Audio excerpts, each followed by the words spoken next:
नमस्कार सभी को। कैसे हो?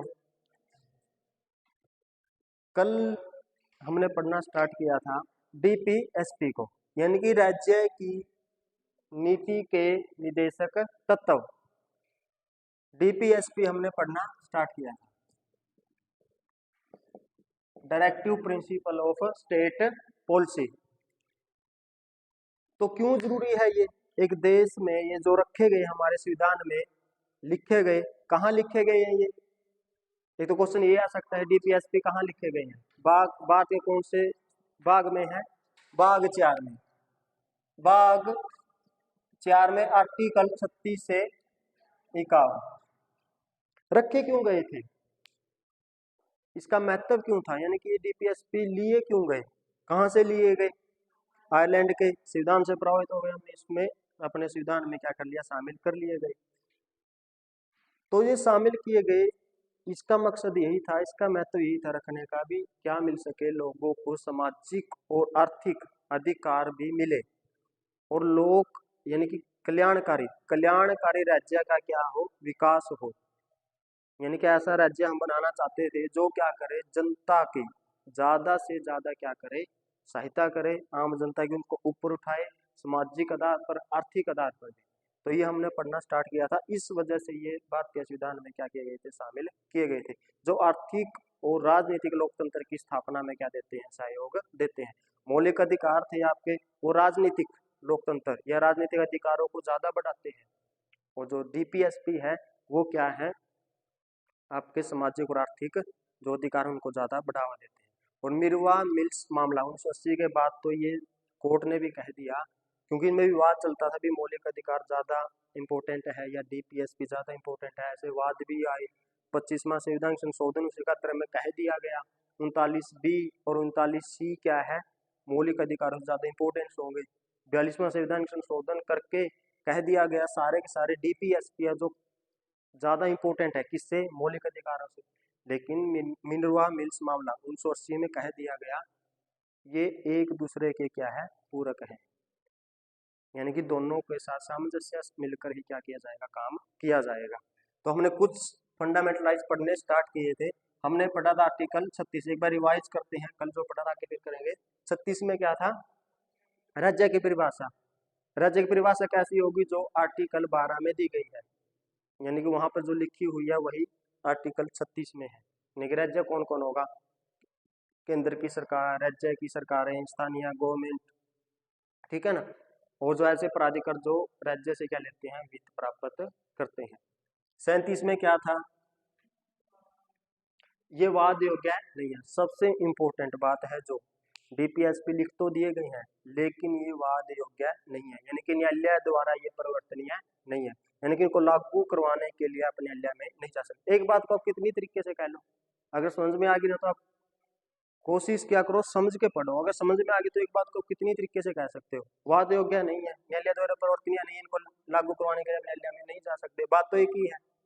और क्या लिखा हुआ है साथ में, जब भी राज्य या सरकार विधि बनाएगी, कानून बनाएगी, इनको ध्यान में रखते हुए क्या बनाएगी, कानून बनाएगी। आर्टिकल 38 में क्या था, राज्य लोक कल्याण की वृद्धि के लिए सामाजिक व्यवस्था को बनाए रखेगा, इसमें सामाजिक, आर्थिक, राजनीतिक न्याय की स्थापना होगी, और साथ में आय की असमानता को दूर करने का प्रयास किया जाएगा। 39 में बहुत इंपॉर्टेंट, और इसमें रखी गई थी 5-6 बातें हैं इसमें। 39A में क्या था, साधन उपलब्ध कराएगा आजीविका के कौन, राज्य, सभी नागरिकों को। बी में क्या था, जो भौतिक संसाधन हो गए इस प्रकार से ना हो कि आम सहमति या आम लोगों का कल्याण ना हो, बल्कि इस प्रकार से नियंत्रण होना चाहिए उनके ऊपर भी, आम सहमति या आम जो जनता को उसको क्या मिल सके, बढ़ावा मिल सके। 39C में क्या था, पूंजी केंद्रीयकरण को रोकेगा।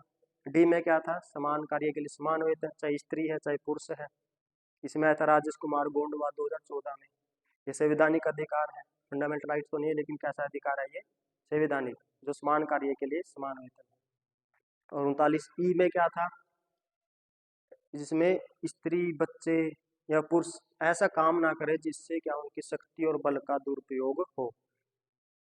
और 39F में क्या था, जो बाद में ऐड किया गया, उसमें लिखा गया था क्या, बच्चों को स्वास्थ्य को ध्यान में रखते हुए राज्य या सरकारें क्या बनाएगी, उनके लिए कानून नियम बनाएगी, इसके लिए बनाए भी गए हैं। और फिर 39A फिर जोड़ा गया, जिसमें क्या था, निःशुल्क विधिक सहायता और न्यायिक सहायता के बारे में बताया गया। इससे संबंधित अथॉरिटी भी बनाई गई, लीगल सर्विस अथॉरिटी एक्ट 1987 में, 95 में वो लागू हुआ। इसके तहत नालसा बनाया, सालसा बनाया, डालसा यानी कि national legal service authority, state legal service authority और डिस्ट्रिक्ट लेवल सर्विस अथॉरिटी, और एक दिल्ली के लिए है, Delhi state legal service authority. यहाँ तक हमने पढ़ लिया था। आगे हम पढ़ना स्टार्ट करते हैं। आगे आर्टिकल क्या कहते हैं, आगे है आर्टिकल कौन सा, 40। ये आपने सुना होगा, इंपॉर्टेंट आर्टिकल है। क्या है, जिसमें क्या बताया गया है, ग्राम पंचायतों के बारे में, यानी कि राज्य क्या प्रयास करेगा, ग्राम पंचायतों का गठन।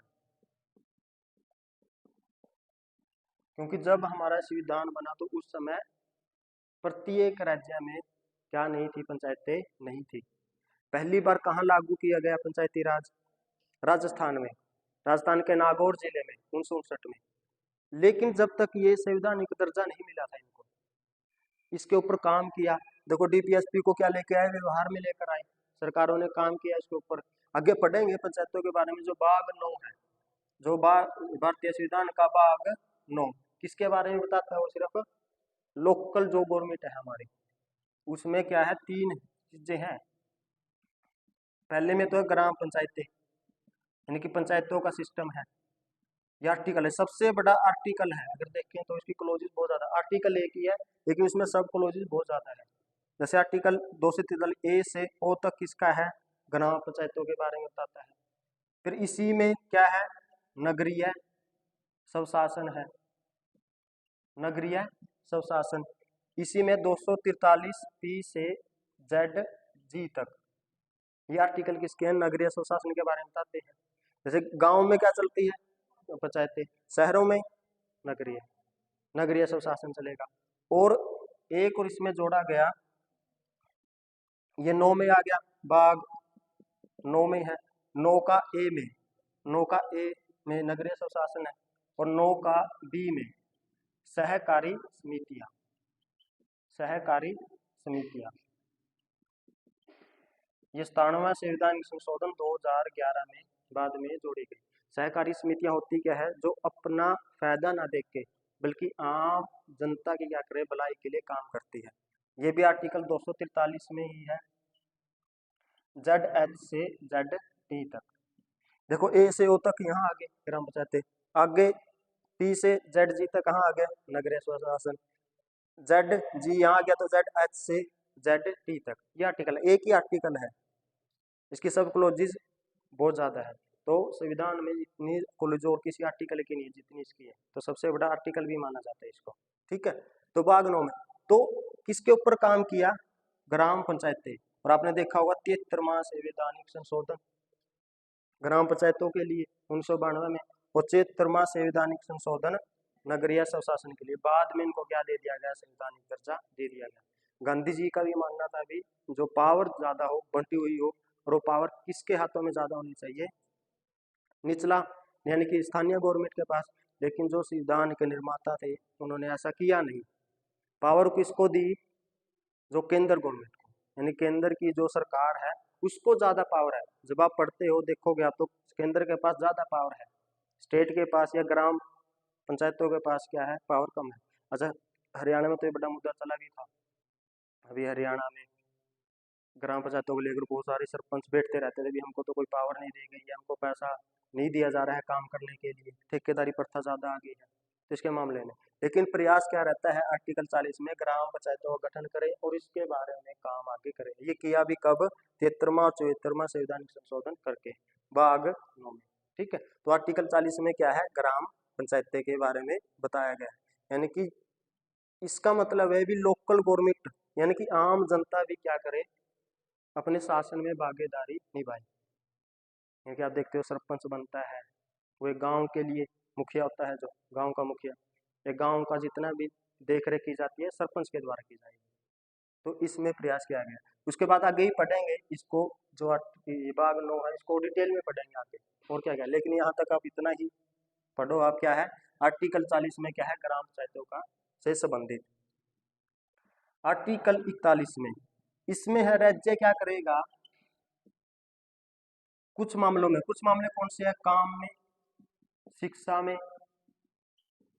व लोक कल्याण में, लोक कल्याण में सहायता देगा।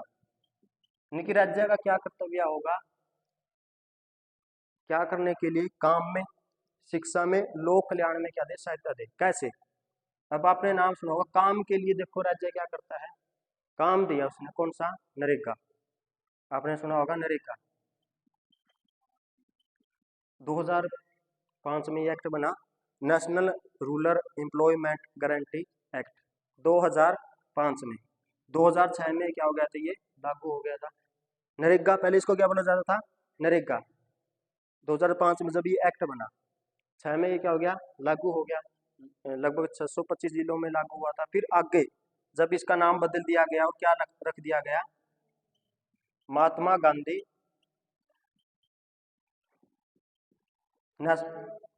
महात्मा Gandhi national rural employment guarantee act 2009 में, और पूरे के पूरे भारत में किया हो गया, ये लागू हो गया। इसमें क्या होता है, 100 दिनों का क्या मिलता है, रोजगार मिलता है। ताकि क्या सके, देखो मैं कहता हूँ भी किसको बढ़ा रहा है, ये आर्थिक अधिकारों को क्या कर रहा है, ये बढ़ा रहा है। तो आर्थिक अधिकार क्या देते, जिसकी क्या है स्थिति कमजोर है, किसमें, आर्थिक में, यानी कि आम जनता के पास इतना पैसा, सबकी स्थिति एक सी नहीं है, भी सबको क्या मिल सके, पैसा मिल सके। इसके लिए देखो गवर्नमेंट क्या लेकर आती है, एक्ट लेके आई, नरेगा और मनरेगा। अब शिक्षा में कैसे काम करता है, आप देखते हो स्कूलों में क्या कर रहा है, निःशुल्क सहायता दे रहा है बच्चों को, राज्य काम कर रहा है बच्चों के लिए, तो काम कर रहा है वो। और आप देखते हुए कॉलेज में भी कई प्रकार की स्कॉलरशिप मिलती है, जैसे अम्बेडकर के नाम से मिलती है, अम्बेडकर छात्रवृत्ति है, PMS है, पोस्ट मैट्रिक स्कॉलरशिप है, जो वो कौन दे रहा है, राज्य दे रहा है। भी राज्य देगा आपको, आप क्या करते हो, स्कॉलरशिप के आधार पर क्या करते हो, पढ़ लेते हो। क्योंकि मकसद क्या है, शिक्षा का विकास करना है। क्योंकि एक देश का अगर विकास करना है तो क्या करना होगा, वहां पर शिक्षा का विकास करना होगा। शिक्षा ही जो ये शोषण होता है, ये जो जाति है, धर्म है, भाषा, इनके आधार पर शोषण हो रहा है। सिर्फ एक एजुकेशन ही, अगर अच्छी एजुकेशन होगी तभी आप ये जो शोषण किया जा रहा है उससे आप क्या हो सकते हो, ऊपर उठ सकते हो। शिक्षा ने कम भी किया है शोषण। अब देखो पहले निम्न वर्ग उच्च वर्ग में बहुत ज्यादा चलता था, लेकिन जैसे जैसे शिक्षा का विकास हुआ, अब वो भेदभाव क्या हो रहा है, धीरे धीरे कम हो रहा है। एक तो शिक्षा ने, और एक चुनाव के दौरान क्या हुआ है, भेदभाव जो होता था वो कम हुआ है। चुनाव के दौरान कैसे, जैसे ये ग्राम पंचायतों का गठन हुआ, कैसे इलेक्शन होंगे गांव में, इलेक्शन होंगे तो वोट तो सभी डालेंगे, क्योंकि हमारे कैसा अधिकार है, सार्वभौमिक वैश्विक मताधिकार है। अब सरपंच मान के चलो क्या हो गया, उच्च जाति से खड़ा हो गया है। अब वोट अगर जीतना तो उसने वोट सभी गांव के जो रहते हैं, वर्ग रहते हैं, जाति रहते, सभी से लेने पड़ेंगे। अब लेने पड़ेंगे तो वहां पर फिर ये नहीं चलेगा भी मैं निम्न वर्ग से नहीं मांगूंगा, मैं तो उच्च वर्ग से मांगूंगा, ऐसा नहीं है। तो फिर क्या करते हैं, वो किसी के घर जाएंगे, आपको पता ही है जब वोट आते हैं तो हाथ जोड़ते हैं, घर में चाय भी पीते हैं। तो मान के चलो एक उच्च वर्ग का व्यक्ति था, वो कहाँ चला गया, निम्न वर्ग के घर चला गया। पहले क्या था, घर जाना भी पसंद नहीं करते थे, इनको छू लेना भी पसंद नहीं करते थे। अब जाएगा तो फिर हाथ भी मिलाएगा। तो जो देखो ये बना हुआ था, मानसिक रूप से था ये, और तो कुछ नहीं, इंसान तो देखो सभी एक से ही होते हैं। लेकिन जो मानसिकता बनी हुई, मानसिकता बनी हुई थी भी ये उच्च वर्ग का है, ये निम्न वर्ग का है, जो प्राचीन काल से चली आ रही थी, तो चुनाव ने देखो कैसे खत्म किया, वो लोकल गवर्नमेंट ने कैसे खत्म किया है। तो घर जा रहा है तो उसके साथ चाय भी पी रहा है, उसके घर बैठ भी रहा है। तो वो जो मानसिक रूप से बना हुआ था कि मैं निम्न वर्ग को ये जो निम्न ही मांगता था, वो सिर्फ ये मानता था कि इसका काम तो सिर्फ सेवा करना है, अब वो उससे ऊपर उठ चुका है। और इसी प्रकार से फिर क्या कर दिया, रिजर्वेशन दे दिया। भी जहाँ पर पंचायतों का अगर चुनाव भी हो रहा है तो SC की सीट आ गई है, तो वहां पर खड़ा कौन होगा, सिर्फ SC ही होगा। अब वो SC खड़ा है तो जीतेगा तो मुखिया कौन बनेगा गांव का, SC बने। अगर आपने कोई भी सिग्नेचर कराने हैं, हस्ताक्षर करवाने हैं, कोई भी जो भी आपने डोमिसाइल वगैरह भी बनाना है, तो उसके सिग्नेचर तो चाहिए, तो आप उसके घर जाते, तो भेदभाव खत्म हुआ ही नहीं हुआ। सरकार का काम यही था, क्या ये जो भेदभाव हो रहा है ये खत्म किया जाए। हाँ, पूर्ण रूप से खत्म नहीं हुआ, अभी भी देखते हैं भेदभाव रहता है, लेकिन प्रयास किए जा रहे हैं। प्रयास मैं कह रहा हूँ शिक्षा से और जो ये चुनाव से, इनसे क्या हो गया, काफी हद तक जो क्या हुआ है, भेदभाव कम हुआ है। लेकिन पूर्ण रूप से धीरे धीरे हो जाएगा आगे। अगर ये अच्छी एजुकेशन दी जाएगी तो अच्छी एजुकेशन के लिए क्या कर रहा है भाई, जिसके पास आर्थिक पैसा नहीं है पढ़ने के लिए, तो राज्य क्या कर देता है, उसको स्कॉलरशिप देता है। स्कॉलरशिप, इसके लिए क्या करता है राज्य, स्कॉलरशिप देता है। अच्छा, लोक कल्याण में क्या करता है, लोक कल्याण में क्या देता है, पेंशन। भी बुजुर्ग हो गए हैं आप, ठीक है, देखो मैं कहता लोक कल्याणकारी राज्य है। भारत क्या है, कल्याणकारी राज्य है, उसको बनाता कौन है, डीपीएसपी। भैया ऐसे देखो, बात लिखने से ये नहीं भी भारत में लिख तो लिख भाई कल्याणकारी राज्य है, अब उसका व्यवहार में भी पता हो भी कैसे एक लोक कल्याणकारी है, कैसे वो कल्याण कर रहा है। तो आप ये पढ़ोगे जब आपको पता लग रहा होगा कल्याण कर रहा है या नहीं कर रहा है। तो ये सारी बातें आपके समझ में आ रही है नहीं आ रही है। यानी कि पेंशन, पेंशन देता है, बुजुर्ग हो गया बुढ़ापा पेंशन दे देता है भी, ताकि क्योंकि क्या होता है कई बार बच्चे माँ बाप को बुढ़ा तक आते आते क्या हो जाता है थोड़ा, जब से ये आ गया है पश्चिमी कल्चर ला ले, वेस्टर्न कल्चर आ गया है, तो अकेले रहना पसंद ज्यादा कर रहे हैं, अणुवादी समाज ज्यादा हो गया है। तो बुजुर्गों को भी सहायता मिल जाए, थोड़ी बहुत ही तो मिल जाए, तो ये पेंशन देता है। और हरियाणा में इसका बड़ा चलता है, हरियाणा में तो पेंशन के मामले में बड़ा चलता है। जैसे ये दुष्यंत कहता रहा, दुष्यंत चौटाला, भाई अगर मेरी सरकार आ गई तो मैं 5,000 कर दूंगा। अभी भी हो रही है, अभी कितनी है, 2500, 2500 रुपये पर मंथ दे रहे हैं, बल्कि 3,000 हो गई है, 3,000 होगी। अब जैसे अगर देखो, ये चुनाव का मुद्दा भी है, अब चुनाव हो रहे हैं तो इसमें देखेंगे जब विधानसभा के चुनाव, इसमें मुद्दे भी आते हैं। अगर हमारी सरकार आ गई तो हम 5,000 कर देंगे, 3,000 बढ़ देंगे, तो बढ़ रही है। शायद उनका मकसद क्या है, वोट लेने का, लेकिन कहीं ना कहीं इसको फायदा भी हो रहा है बुजुर्गों को, उनको पेंशन तो मिल रही है। अगर उनका बेटा या बेटी रोटी पानी नहीं दे रही है, फिर भी कहीं ना कहीं वो अपना गुजारा करा लेंगे। हाँ, इतने में गुजारा होना मुश्किल है, लेकिन फिर भी कुछ ना मिलने से तो बेहतर ये दिया जा रहा है, ठीक है ना। तो फिर भी तो क्या है, राज्य क्या करेगा, कुछ में काम में, शिक्षा में, लोक कल्याण में क्या देगा, सहायता देगा, और ये दे भी रहा है, कर भी रहा है, ठीक है। तो ये क्या है, आर्टिकल 41। उसके बाद है आर्टिकल 42। इसमें राज्य क्या करता है, राज्य क्या करेगा, जहां आप काम कर रहे हो, देखो आप काम तो दे दिया, काम दे दिया राज्य ने, अब काम ऐसा नहीं है अभी आपको क्या करेगा, जहां पर नशीली चीजें वहां लगा देगा, ऐसा कभी नहीं करेगा वो, या जहां पर आपके स्वास्थ्य को खतरा है वैसा नहीं करेगा। तो राज्य क्या करता है, काम की न्याय संगत व्यवस्था या स्थान उपलब्ध करवाएगा। साथ में जब आप काम कर रहे हो, मनोचित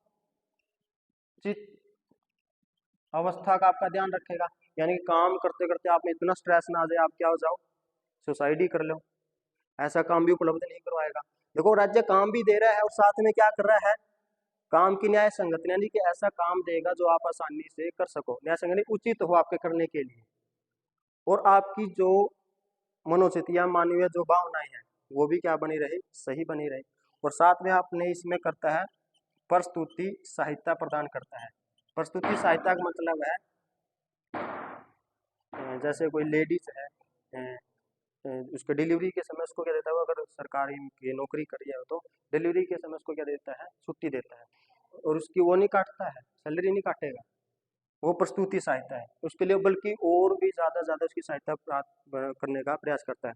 जैसे लक्ष्मी धन योजना, कई पूरी पॉलिसी बनाई हुई है, उनको घी वगैरह भी दिया जाता है, लेडीज को जो प्रेग्नेंट है उनको कुछ पैसे वगैरह मिलते हैं। हाँ, इनको क्यों दे रहा है भी, ताकि उसकी भी सहायता की जा सके।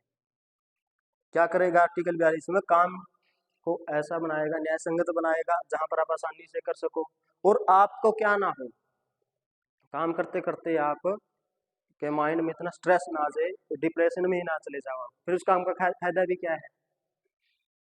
और इसमें क्या है, प्रस्तुति सहायता भी देता है। ये महिलाओं के बारे में भी क्या कर रहा है, काम कर रहा है राज्य, क्योंकि महिलाओं की स्थिति क्या रही है, दयनीय रहती है, इनका शोषण किया जा रहा है।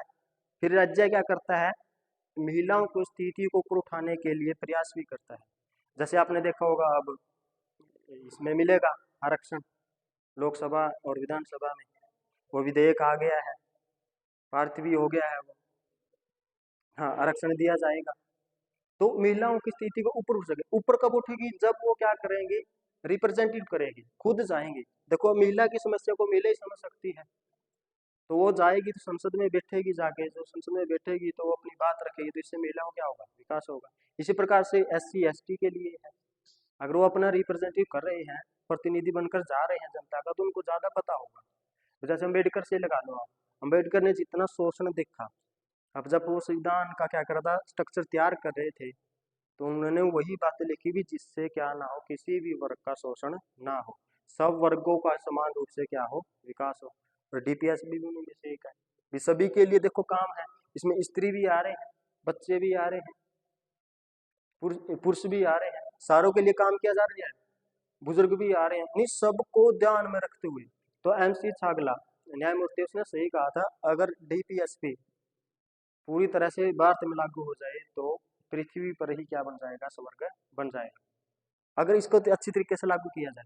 लेकिन सरकारें सिर्फ क्या करती हैं, वोट के चक्कर में थोड़ा रहती है, वोटिंग बैंकिंग के लिए, तो क्या करते हैं, तभी वो काम करते हैं, अन्यथा काम नहीं करती है। और इनको लागू करवाने के लिए आप निर्णय भी नहीं जा सकते। आगे समझो 40 में क्या है, ग्राम पंचायतें। 41 में क्या है, राज्य क्या करेगा, आपको काम में सहायता देगा, शिक्षा में, लोक कल्याण में सहायता देगा। आर्टिकल 42 में क्या है, काम की न्याय संगत बना, उचित व्यवस्था बना के रखेगा और मनोचित अवस्था बनी रहे, यानी कि मानवीय रूप से आप सही रहो, आप डिप्रेशन में ना जाओ। और क्या करेगा, महिलाओं के लिए प्रसूति सहायता प्रदान करता है। ठीक है, तो 40, 41 और 42। उसके बाद है 43, 43। इसमें क्या लिखा हुआ है, इसमें क्या है, श्रमिकों से संबंधित ये बात बताता है। इसमें एक तो ये बताता है श्रमिकों को निर्वाह मजदूरी मिलेगी। मजदूरी का मतलब जो काम कर रहे हो आप, उसके बदले क्या मिलेगी आपको, मजदूरी। एक तो इसके लिए, और ये ज्यादा जो है कुटीर उद्योगों पर ये बल देता है, यानी कि छोटे छोटे उद्योगों पर क्या देता है, ये बल देता है। जैसे गांधी जी का मानना था, गांधी जी भी चाहते थे छोटे लघु क्या होने चाहिए, उद्योग होने चाहिए। तो छोटे छोटे उद्योग धंधे होंगे तो उस पर क्या होगा, आम जनता का नियंत्रण होगा, और आम जनता की आ जाएगी, और कोई व्यवसाय है छोटा छोटा, तो उनकी आर्थिक स्थिति अपने आप सुधर जाएगी। लेकिन जो योजना आयोग बना, जो पंडित नेहरू का सोचना था, उसने किसके ऊपर बल दिया, बड़े बड़े उद्योग धंधों पर। लेकिन फिर भी इसके ऊपर बल दिया जा रहा है, छोटे छोटे उद्योग धंधे लगाए हैं। जैसे गांधी जमाना खादी से संबंधित, चरखा कातने से संबंधित था, ये उन उद्योगों पर। लेकिन पंडित नेहरू का मानना था, या उस समय की जो गवर्नमेंट का मानना था, बिन छोटे उद्योगों लगाने से भारत की अर्थव्यवस्था सुधरेगी नहीं, क्योंकि भारत की उस समय अर्थव्यवस्था बहुत डगमगा गई थी, क्योंकि ब्रिटिशों ने बहुत ज्यादा शोषण कर लिया था, शोषण हो गया था, यानी कि आर्थिक रूप से हम बहुत ज्यादा कमजोर हो रहे थे।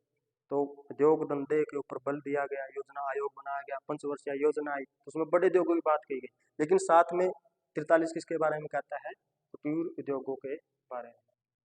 फिर इसमें एक और ऐड कर दिया गया 43A बाद में। इसमें देखो श्रमिकों के बारे में क्या कहा गया, जो प्रबंधन होता है, जो एक कंपनी में क्या होगा, प्रबंधन होगा, प्रबंधन में श्रमिकों की क्या होगी, भागीदारी, श्रमिकों की भागीदारी।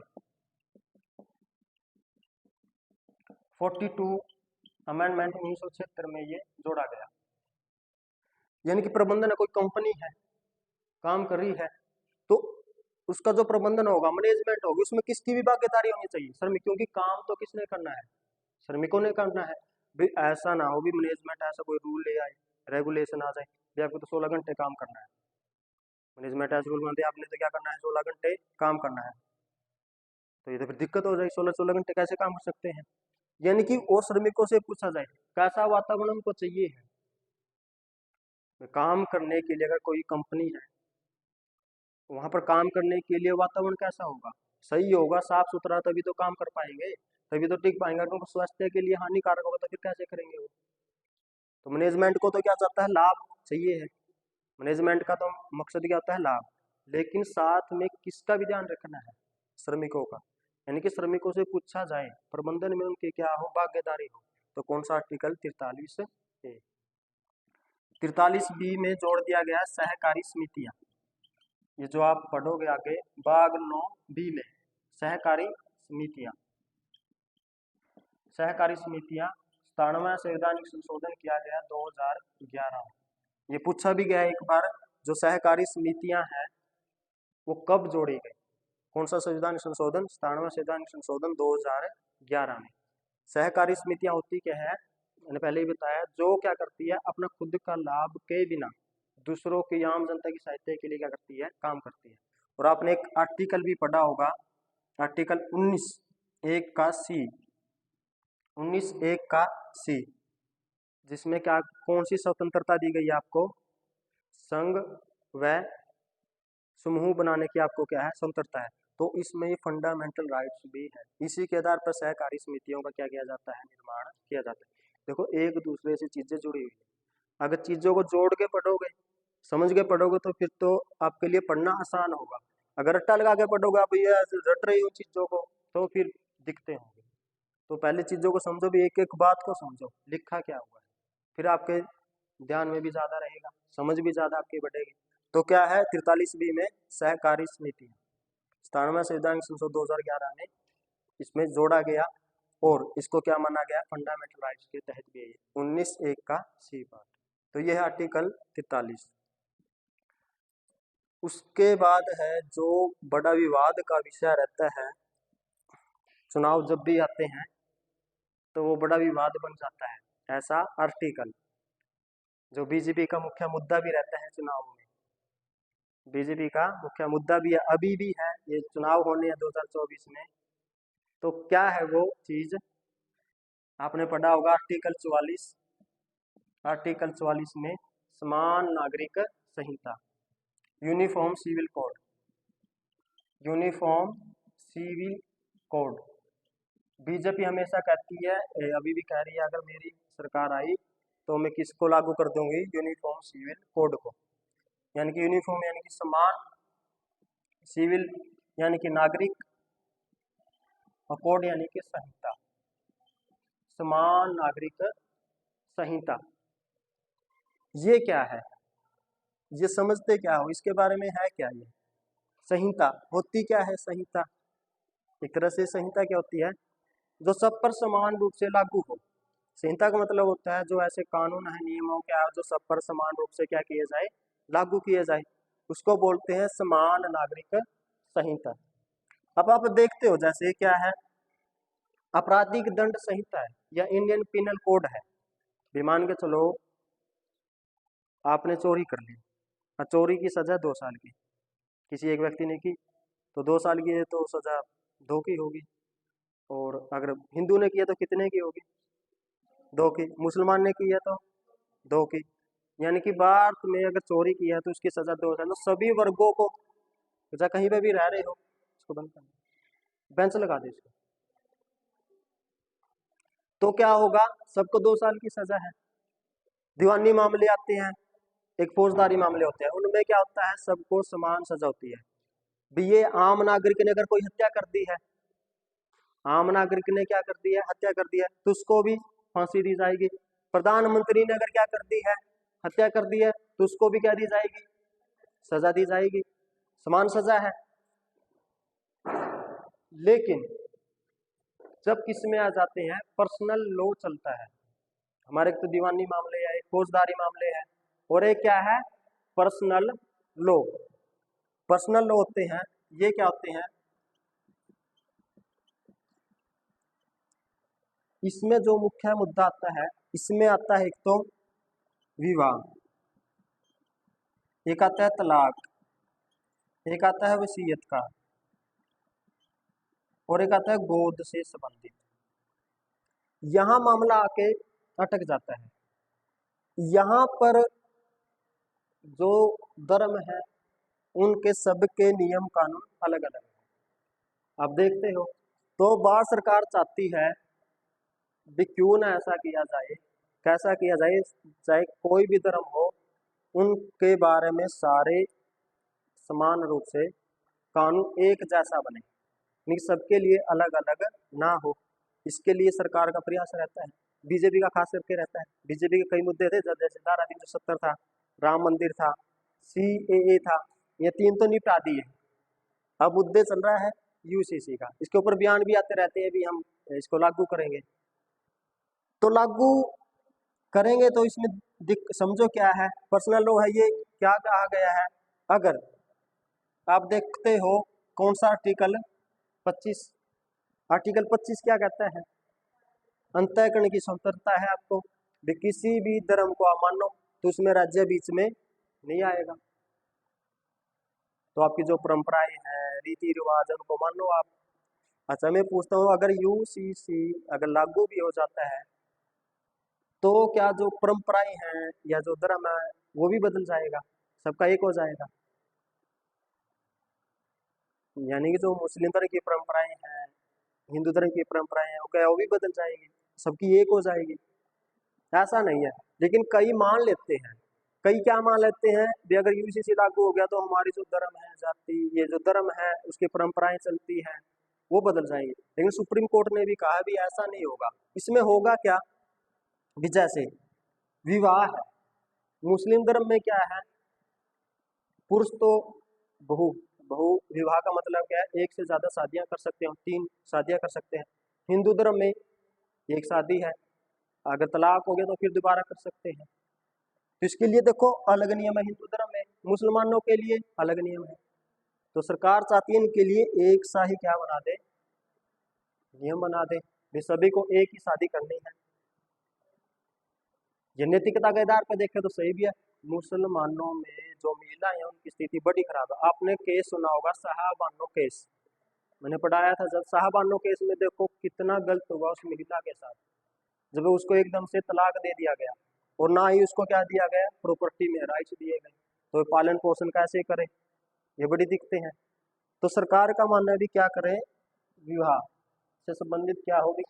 हाँ ये ठीक है भी, जैसे विवाह के अलग अलग होते हैं, जैसे हिंदू धर्म में तो फेरे लेके करते हैं, ईसाई धर्म में मोमबत्ती जला के, मोमबत्ती जलेगी, चर्च में जाके आएंगे, बस एक लड़की होगी जो श्वेत सा पहन लेगी, जो उसका जो गाउन सा जो सिस्टम है, और लड़का पैंट कोट आएगा तो बोलेगा थोड़ी सी देर, हो गया चलो। और मुसलमानों में अलग है, अच्छा सिखों में फिर अलग है, और हिंदू धर्म में तो शादी का बड़ा दिन 2 दिन पहले ही तैयारियां स्टार्ट हो जाती है। वो कह रहे भी आप करो, कोई दिक्कत नहीं है, ऐसी आपकी परंपरा ये बनी रहेगी, इसमें कोई दिक्कत नहीं आएगा। लेकिन क्या हो, एक हो भाई, एक टाइम पे शादी एक ही बार करो आप, अगर तलाक हो जाए तो फिर आप कर सकते हो। तो ऐसा लेकर आएगी। एक दूसरा क्या है, तलाक। हिंदू धर्म में तो क्या है, चलो हिंदू धर्म की हम ये देख रहे हैं अभी, इस मामलों में थोड़ा सुधरा, महिलाओं की स्थिति में उसने काम किया।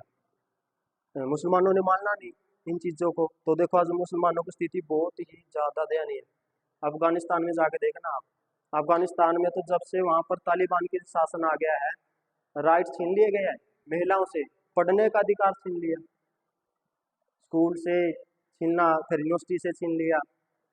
और अब तो एक अभी लेके आए हैं, वो कानून लेके आएंगे, क्या कानून है, अगर एक महिला अपनी पति के अलावा किसी दूसरे से बात करती हुई मिली या जो भी संबंध बनाते हुए मिले, तो उसको बीच चौराहे में जाके क्या मारेंगे, पत्थरों से मार दिया जाएगा। देखो कितने भयानक क्या है, उनके ऊपर कानून लागू होते हैं। जेंट्स के लिए खुला है, क्योंकि मुसलमानों में जो इस्लाम धर्म में क्या है, महिलाओं की स्थिति को आज भी दयनीय स्थिति से देखा जाता है। तो भारत में तो क्या बहुत सारे धर्म के लोग रहते हैं, तो सबको क्या बनाने की कोशिश की जा रही है, इक्वल बनाने के। अम्बेडकर जी का भी यही मानना था, अम्बेडकर जी का भी मानना था। तो अम्बेडकर जी का मानना था, तो आज हिंदू धर्म के जो महिलाएं इतनी ज्यादा स्वतंत्र हो पाई, तो सिर्फ अम्बेडकर जी की वजह से, क्योंकि उन्होंने जो अम्बेडकर जी ने बातें कही उनको मान लिया।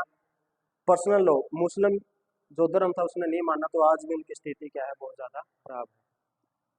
मुद्दा किसका, तलाक का, ये भी अलग अलग होता है। हिंदू धर्म के लिए कोर्ट में जाना पड़ेगा, और कोर्ट जाएंगे तो क्या होगा, प्रॉपर्टी में राइट्स भी देना पड़ेगा, अधिकार होगा महिलाएं का।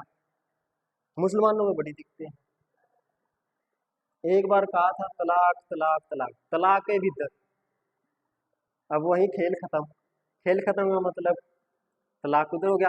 तो इसमें देखो अगर उस महिला के साथ क्या बीतेगी, पुरुष तो और शादी कर लेगा, उसको तो इतने राइट्स हैं, किसी के साथ भी जी लेगा वो, अब महिला क्या करे। और आपने एक और प्रथा मैंने बताई थी, अगर आपने राइट्स अच्छे से पढ़े हैं तो, नहीं पढ़े तो पिछली क्लास में जाके देख लेना, निकाह अलाला, उसके बारे में बताया था कैसी प्रथा देखो वहां पर। और फिर इसको भारत में देखो तलाक के मामले में काम किया गया, तलाक के बिद्दत था जो इंस्टेंट तलाक था उसको बंद कर दिया गया सायरा बानो केस में 2017 में। दो केस हुए शाह बानो में, कोर्ट ने फैसला सुना दिया था। क्या फैसला सुना दिया था, भी प्रॉपर्टी में राइट्स देना पड़ेगा, लेकिन राजीव गांधी की सरकार थी, उसने अधिनियम लाकर उस फैसले को बदल दिया था। फिर 16 में फिर मामला आया सायरा बानो केस का, तो उस समय मोदी सरकार थी, और मोदी सरकार ने क्या कर दिया, तलाक ये बिद्दत था उसको क्या कर दिया, खत्म कर दिया। तो इसमें भी सारे एक सा हो। वसीयत, वसीयत लिखने में भी जैसे क्या होता है हिंदू धर्म में, तो क्या है, अगर पिता है उसकी वसीयत किसको जाएगी, उसके बेटा को, बेटी को, उसकी पत्नी को, ऐसे बढ़ती है। मुस्लिम धर्म में ऐसा नहीं है, वो भी चाहते हैं और धर्मों में ऐसा नहीं, तो सबको क्या हो, एक समान मिले। अच्छा गोद गोद लेते हैं, अच्छा गोद लेने के भी नियम है, इसके लिए एक उम्र होनी चाहिए।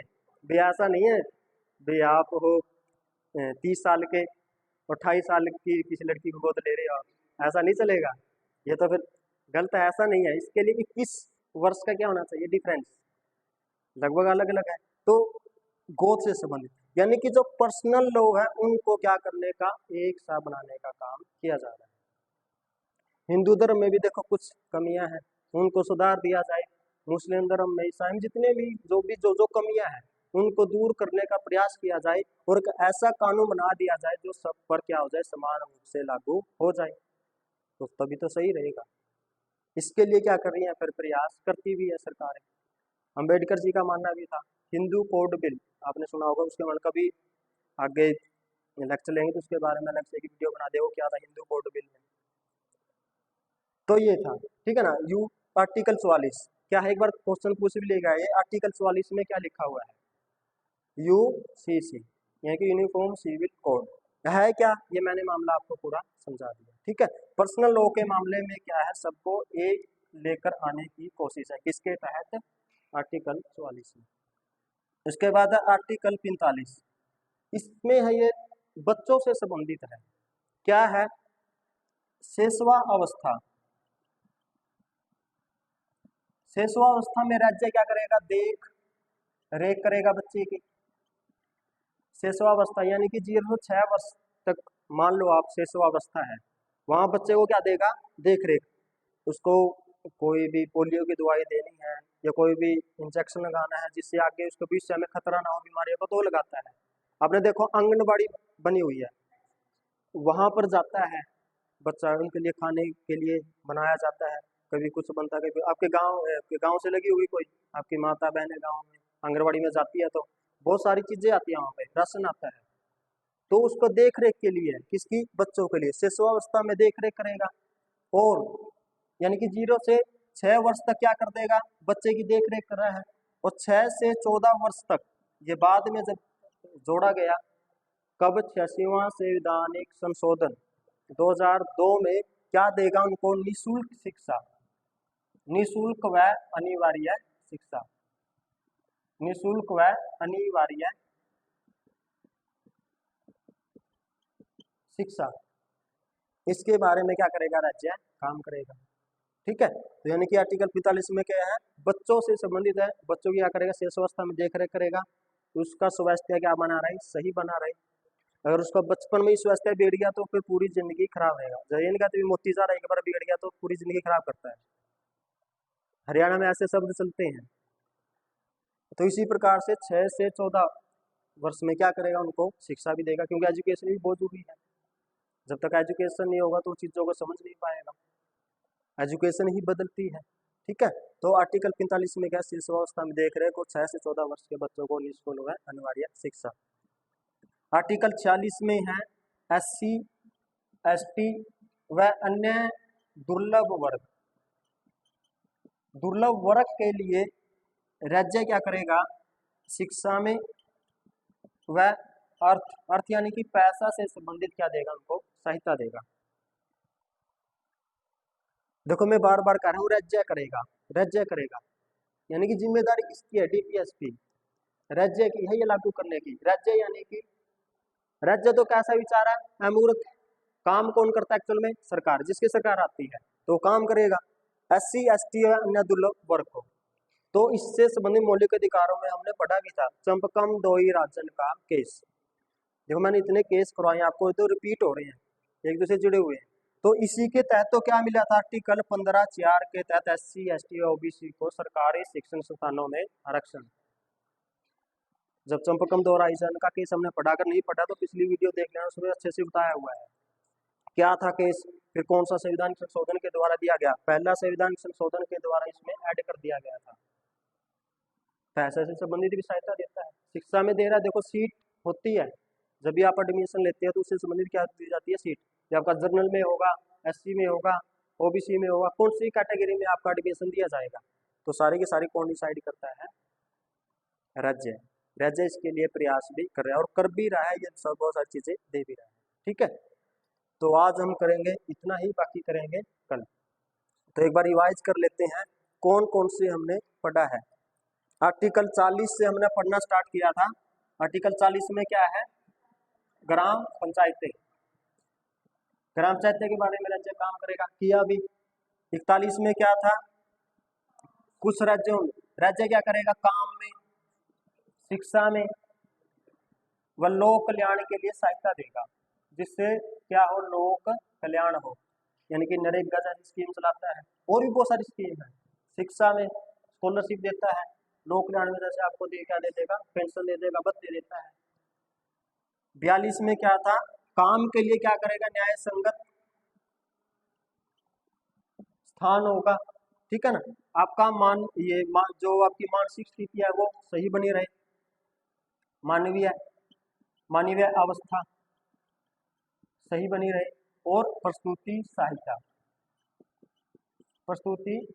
सहायता क्या करेगा? प्रदान करेगा। 43 में क्या था?